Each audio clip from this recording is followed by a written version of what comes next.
Having heard of the threat the Reapers posed, the Justicars sent out Samara to investigate, due to her experience with aliens in non-Asari worlds. Having turned up nothing, they decided to seek out Commander Shepard. An experiment man-machine interface have augmented Samara's natural telepathy. She was to be given to Shepard to aid him in his destruction of the Reapers. The technology of the Slave Crown creates a second personality mirroring Shepard's. Only a strong Asari mind and body could survive such an experiment. Shepard was incognita, which gave the researchers enough time to conduct their experiment and for her to receive training on using her new ability. Only Shepard can turn off their bond with Samara, allowing her original personality to surface. If Shepard is mostly Paragon, as her backstory progresses, her two personalities will mesh, and Shepard will no longer have any control over this function. We will discover that Shepard's sense of duty and ethics are greater than the antiquated Justicar code, and she will have no problem merging her two personalities. If Shepard is mostly Renegade, she will retain the two distinct personalities, an aggressive, manipulative, violence-seeking one, and her normal one. Upon having her new personality released and being granted control again, Samara will not be very pleased on her violent behavior, but still accepts it due to her duty to Shepard and sense of duty to stopping the Reapers.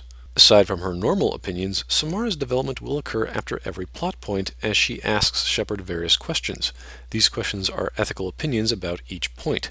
They're answered based on one's Paragon or Renegade points. It is through these sessions that Shepard defines himself as a character, whereas Samara additionally becomes that character. When talking to Samara, she makes a clear difference when talking about her duty in reference to the Justicar code and the MMI programming code, as seen by her two personalities. It's kind of like this, only less evil and fatalistic.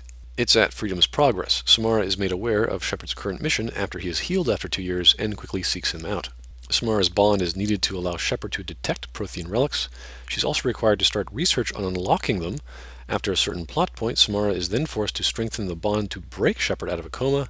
And after a Prothean relic has been researched and sent back to the followers of Vigil, we get intel on it. This intel is then downloaded into Samara's MMI and then relayed to Shepard per act. Samara needs to have at least one ship role and one squad mission with every squad character. She'll then tell us about their opinion of these people and how it relates to a story in her past. Samara is still hunting Morinth. Shepard must go to each 7 of the subplots in order to track her down. We will require intel from various sources to do so, and must research decrypt that intel.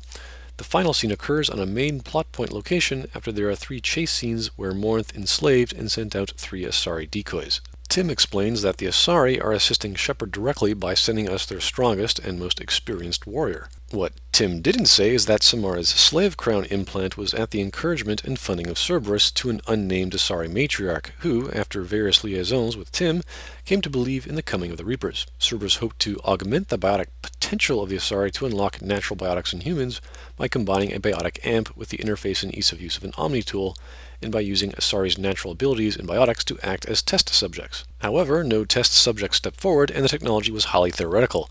Finally, the Justicars heard of the Reaper story, and Samara volunteered. Instead of finding a link for gene therapy to providing telepathy in humans, the natural telepathy of Asari was augmented, and could work in great distances, even transferring thoughts, memories, and personalities to the user. The knowledge of the Protheans was still trapped in Shepard's mind, and they had no way of unlocking it. The goal of the project was to discover that knowledge. With Shepard's timely recovery, steps were quickly taken to provide a red herring for Samara to head to Freedom's Progress, to find Morinth, and meet up with Shepard as soon as possible. This was not difficult, as Samara could be programmed, but only once, to act on the functions of its master. As soon as Shepard's techno-telepathic bond was formed, only Shepard had control over her. The other reason was a contingency. If Shepard should fail, the personality recordings and her bonding with Shepard should allow Tim to create a small army of Shepards, if the worst came to pass. Since a control trip was out of the question, this would not only preserve Shepard's mind and experiences, but allow such things to be passed on, perhaps even replicated en masse. And of course there's Legion, the same as before, only his faction is 5% of all Geth, making him a heretic, and the true Geth the followers of Sovereign. They never actually broke off and are still one big disagreeing AI hive family. We first encounter Legion on Freedom's Progress as an enemy. He appears to be leading a team of Geth platforms to attack the squad, even calling out to Shepard.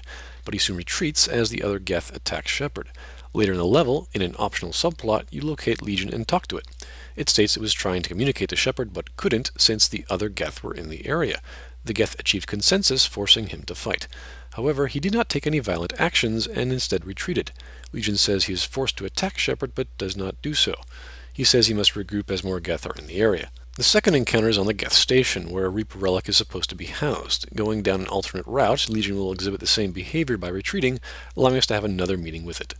He says he is not friendly when the other Geth are in the area and he must comply with their consensus. In order for him to talk to Shepard, he asks that Shepard destroy all mobile platforms in the area first. After the destruction of all the platforms and acquisition of the Reaper relic, Legion explains his predicament. He is then forced into the brig on the Normandy. This continues until Daro Zen is recruited, where she can effectively cut off his communication to the true Geth.